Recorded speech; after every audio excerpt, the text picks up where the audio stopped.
Hi, hello. Welcome to the episode of Isaiah's Newsstand. It's your host, Isaiah Edwards. The date is May the 16th, 2024. Hopefully, this episode finds you well, in good spirits, and high hopes. As for me, I want to say, just to start, that today was a good day. Today was solid. It was good. That being said, some personal things kind of happened that I really don't want to get into.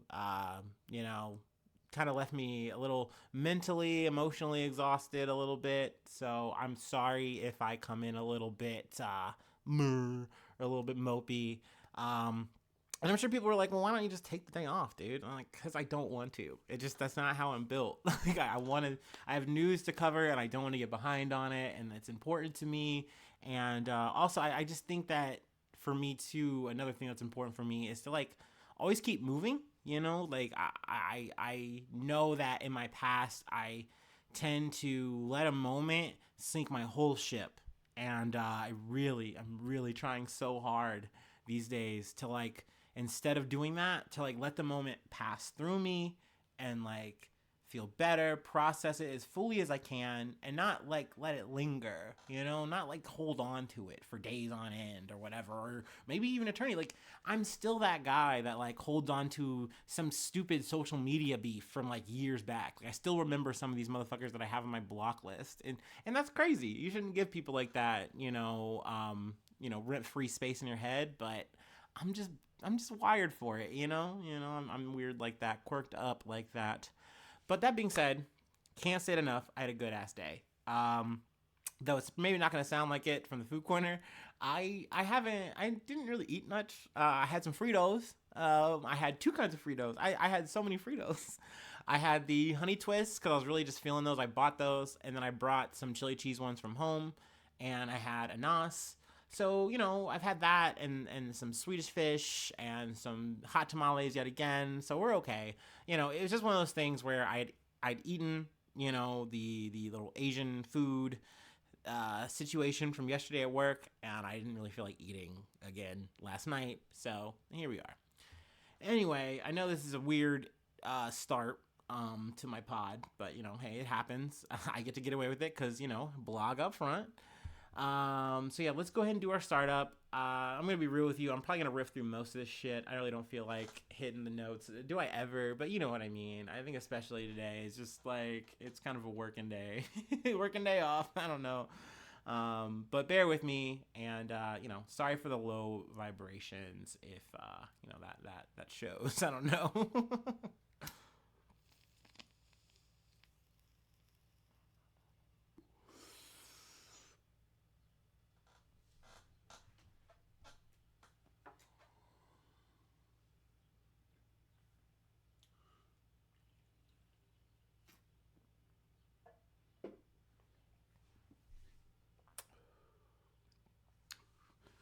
First off, bit of bit of a corrections I wanted to make. I got the excuse me, breathe. I got Slovak's prime minister's name very wrong. It's not FICO, it's Fizo. Apparently, it hits different in Slovak. Slovakia? Yeah, so my bad there. Also, I wanted to add to that it was a 71-year-old man, and also that Fizo's condition, from what I've heard, is close to stable. It's serious but stable condition. At least reading the headline from Reuters. So yeah, just wanted to add that little correction slash update there. But let's move on to the rest of the news I wanted to cover. From NBC News, driver in crash with bus that killed 8 farm workers in Florida was in a crash 3 days earlier, judge says. The driver of a truck that slammed into a bus carrying farm workers, killing 8 people, was in another crash just 3 days earlier, and had taken a cocktail of drugs the day before, according to court records revealed Wednesday. Brian McLean Howard, 41, was ordered held without bail a little more than 24 hours after the crash, which led to his being charged with 8 counts of driving under the influence and manslaughter, sending him to jail until at least his next court appearance on June 18th. Marion County Judge Leanne Mackey Barnes said Howard was in an auto accident at least 3 days prior to this accident. Given your history of driving history and prior for leaving scene of accident, Mackey Barnes said, she had no choice but to remand Howard into custody. I think that is warranted, given that, this guy literally got back out and he was like, hey, I'm not going to change. Let's see. After he was read his rights, Howard told Florida Highway Patrol officers Tuesday that he had been smoking marijuana oil through a vape pen with a friend Monday, according to a Highway Patrol report. I don't like they start that off because it's like, okay, I don't think that marijuana is the reason here. But obviously I'm not here to like stake my flag and defend weed. Like we can just keep it moving because there's more. And before he went to sleep after 11 p.m. Monday, he also took the prescribed medications Klonopin, Lyrica, and Clonidine. Essentially, these are all like muscle relaxing, nerve, pain kind of control stuff. So I mean, dude was loose, like inside and out, pretty much. This dude was the loosest goose. He should not be behind the wheel, especially after the situation with the crash. Previously, I think his excuse was he was trying to avoid a deer, so he winds up like wrapping I think his parents' car around a pole. I believe he also lives with his parents. So yeah, there's that, and that's not a slight. At the end of the day, you live with your family, that's fine. I'm not here to judge you on that fucking shit, whatever. But it's one of those things where it's like, dude, like I feel like you're just chock full of excuses here when like literally the state was in the process of intervening with your fucking ass, and you're like, oh no, I should just get behind the wheel again and just, keep doing the same fucking shit. Like, he stated he was driving very carefully because he was involved in a separate crash 3 days prior. And this crash, he wrapped his mother's car around a tree, trying to avoid an animal that ran out in front of him. I mean, that's possible, sure, maybe, but I don't know, man. It's not looking good for you, dog. It's not adding up well. Like, it's bad. It's bad when my fucking ass is saying, maybe the judge is right to remand you. No bail. Maybe hold that shit. What the fuck?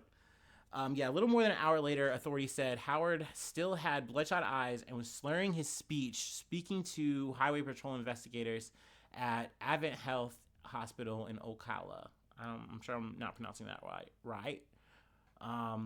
Howard could not recall how his truck ended up in the wrong lane, crashing into the bus as he failed field sobriety tests at the hospital, the Highway Patrol said. Damn, they took him to the hospital. He had not sobered up.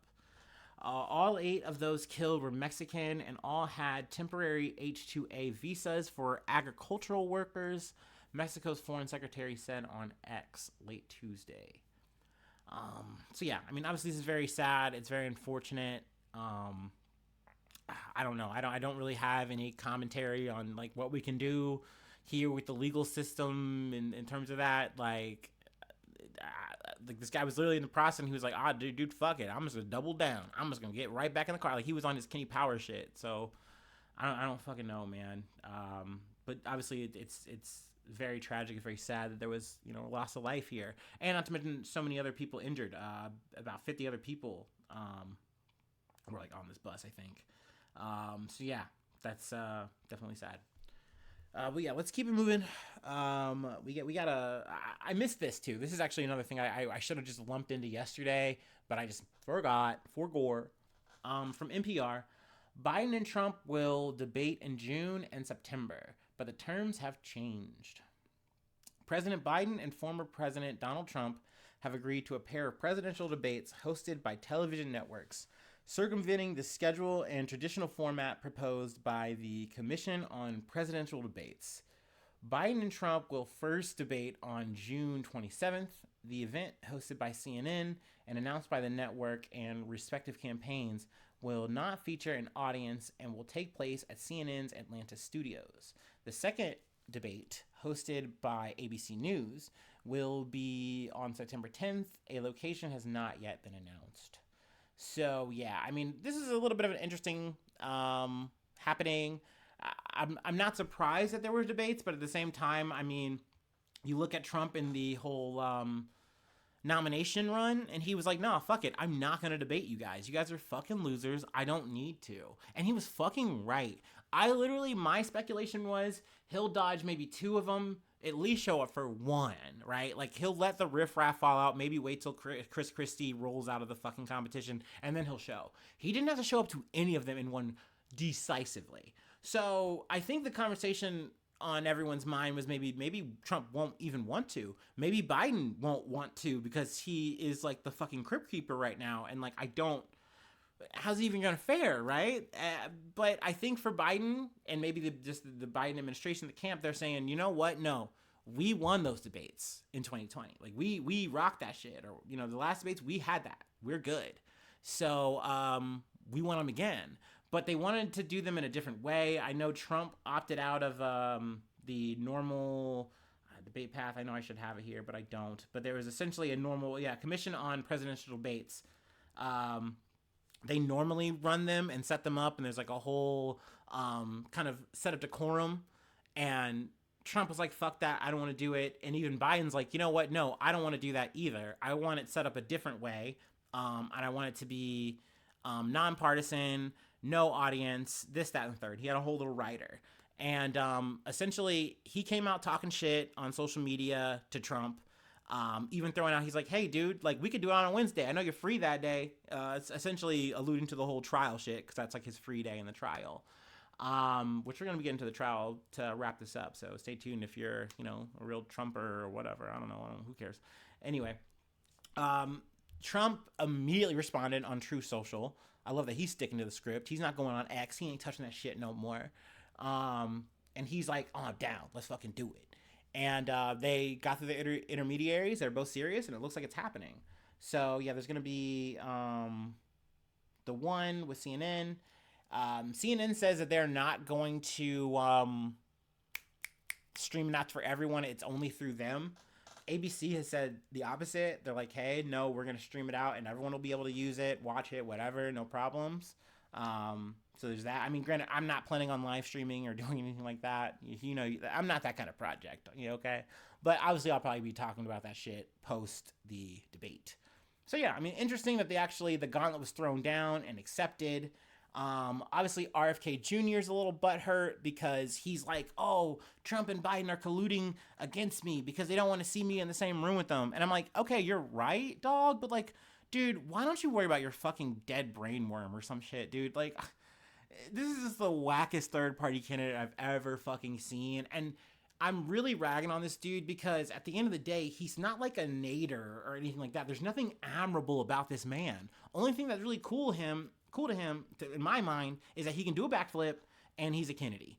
And like, honestly, the Kennedy shit gets so fucking played out to me. Like, I think that shit worked on me like, I don't know, 10, 15 years ago when I was like, oh yeah, I love democracy. I love Democrats. Oh yeah, they're so cool. And now I'm just like, you guys are fucking burnout pieces of shit. Fuck all of y'all.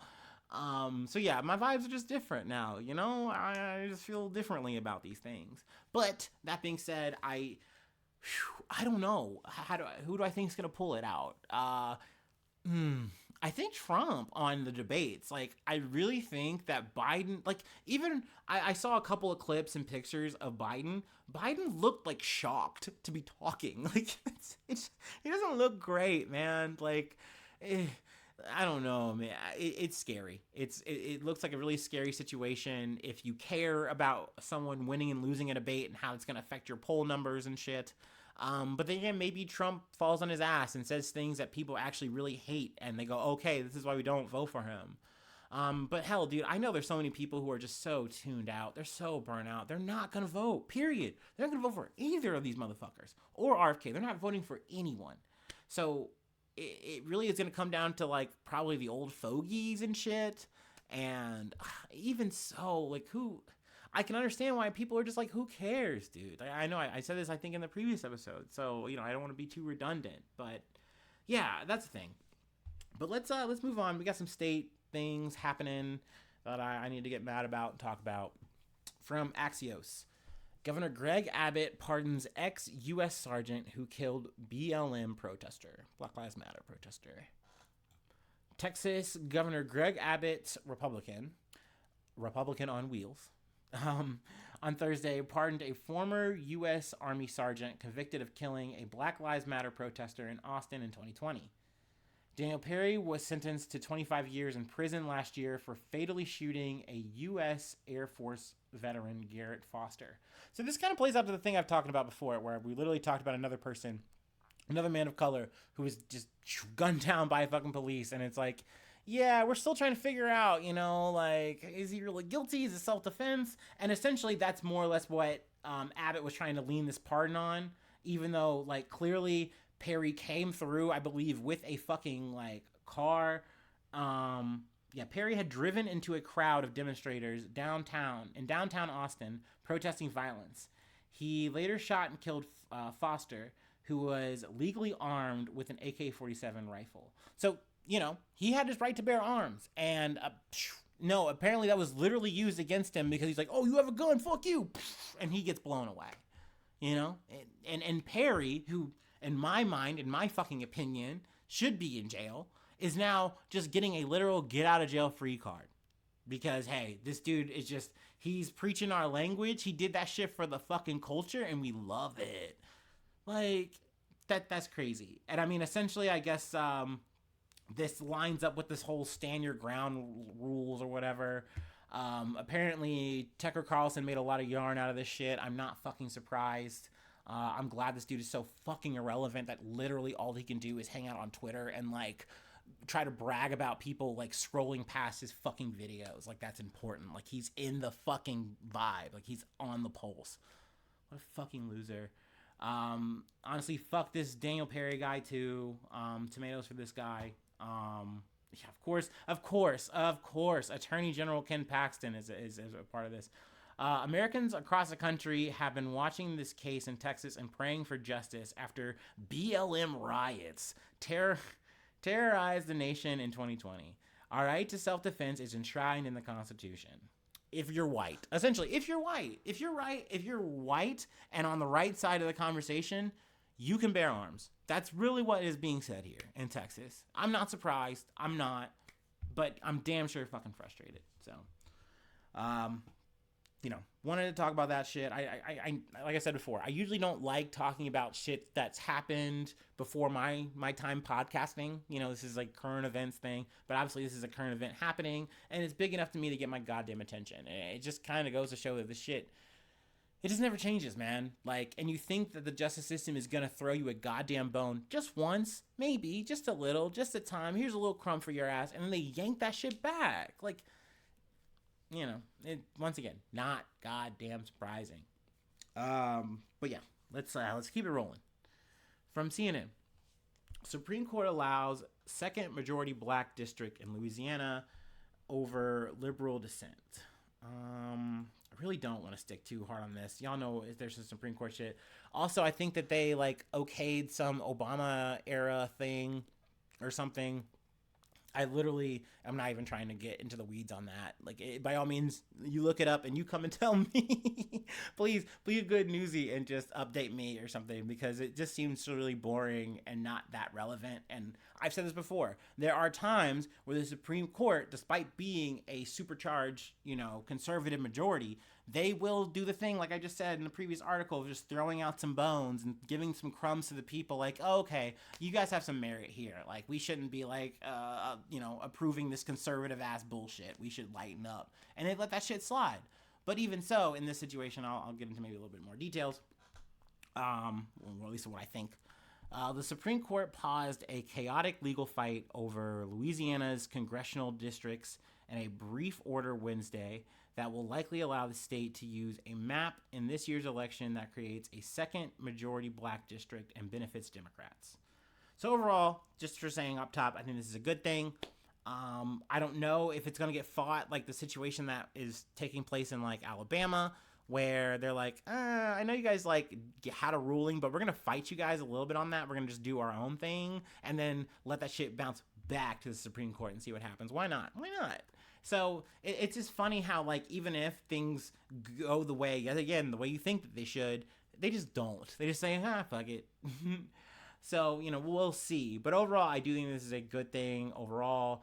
This is where I say, hey, there's a lot of details if you want to look into it, talking about gerrymandering, all this kind of shit. They talk about pure cell principle politics. I don't want to talk about that today. That seems a little bit too lofty for me in my mood, so we'll skip it. But yeah, that's there for you in this article if you'd like. But yeah, we've made it to the final article. So hell yeah to that. I'm stoked. I hope you are too. Because you know what that means. It's break time.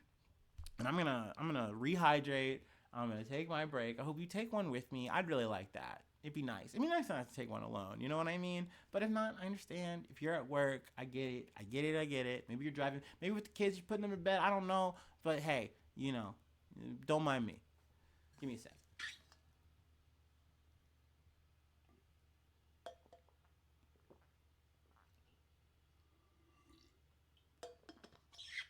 Oh yeah. Mm.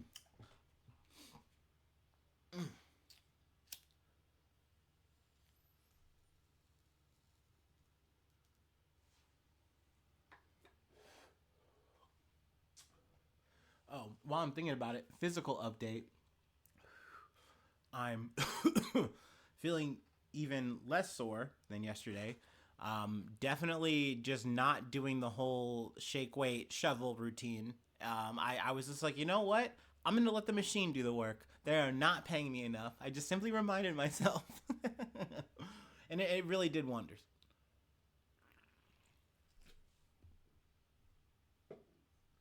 Okay. Okie dokie. From the Associated Press. Michael Cohen pressed on his crimes and lies as defense attacks key Trump hush money trial witness. Donald Trump's lawyers accused a star prosecution witness in his hush money trial of lying to jurors, portraying Trump fixer turned foe, Michael Cohen, on Thursday as a serial fabulist who is bent on seeing the presumptive Republican presidential nominee behind bars. Excuse me. That is another thing I guess I should add too, just kind of going back to the whole debates. These are happening much earlier than expected as well, and technically the ink's not even dry, and it's not even technically official that we have our nominees yet. But more or less it's all rocked up and ready to go. I think Biden just was like, I'm throwing the gauntlet down now. Fuck it. Anyway, let's continue. As Trump looked on, defense attorney Todd Blanche pressed Cohen for hours with questions that focused on as much as his misdeeds as on the case's specific allegations, and tried to sow doubt in jurors' minds about Cohen's crucial testimony implicating the former president. Something I want to plug if you are super interested in this shit. The Daily did a good episode just kind of giving a little bit of a dossier background on Michael Cohen and like how he came to work with Trump, how he was like so up Trump's asshole. He really thought Trump was like the greatest businessman of like the 80s or whatever. And like he was just down to do whatever. He was gonna suck and fuck for him. Like he was his bag man. And I mean, essentially, he winds up, telling the story over time, and then obviously, inevitably in trial, about how he was more or less forced because Trump was like freaking out so hard about the Stormy Daniels shit to pay out of his own pocket. Yo, I didn't know this man had to take out a loan of credit to pay Stormy Daniels. To me, that's crazy embarrassing. I'm sorry. Like, what do you mean? You are Donald fucking Trump. Like, I've once again sucked and fucked to get to you, to get to your inner circle. And you're telling me I have to pay out of my own wallet for your dirty deeds, bro? That's insane. But he did it. And essentially had to wind up facing all the blowback. He then really kind of winds up questioning his own loyalty, and he goes, okay, it's not fucking worth it. Flips. It's his heel turn against Trump at this point, but he realizes he's kind of on the outs. I mean, that makes sense. It's kind of a classic situation when you're a Trump subordinate. But, now he's here on trial. Prosecution tried to kind of cue him up as, what he was, a guy who has been lying and is now, telling this testimony, but it's linked to the evidence that we have. It's linked to what Stormy Daniels has been saying and everything like that.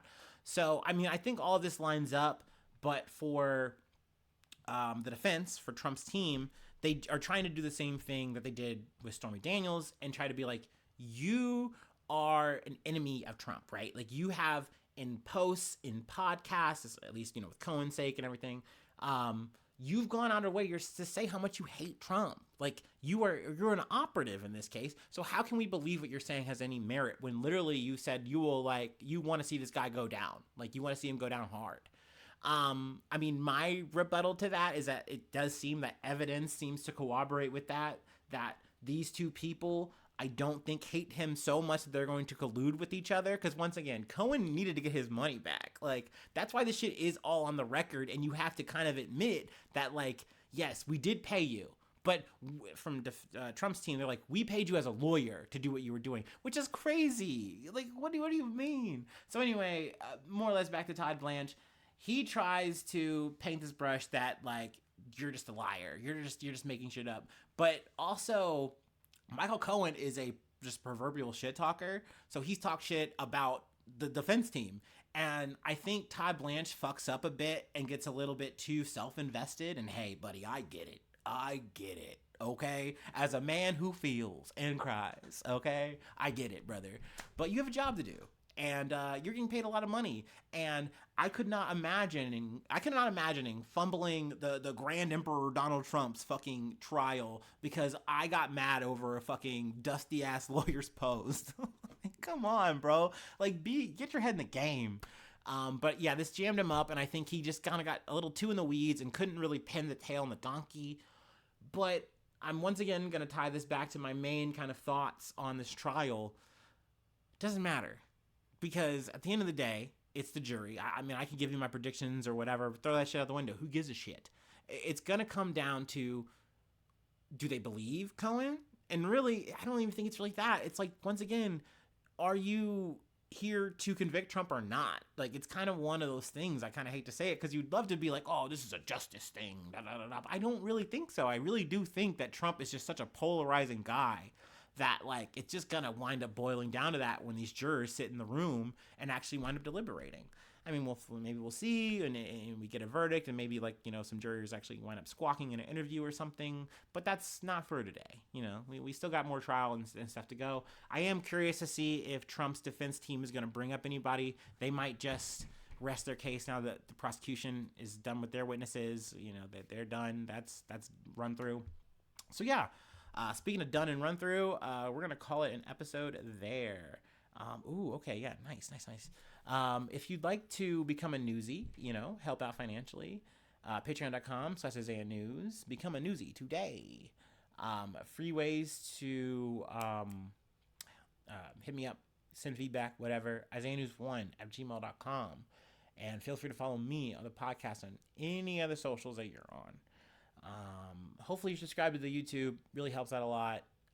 Liking and leaving cool comments. And if you're not on the YouTube, leaving those things plus stars and sharing is caring is always good. It can be fun.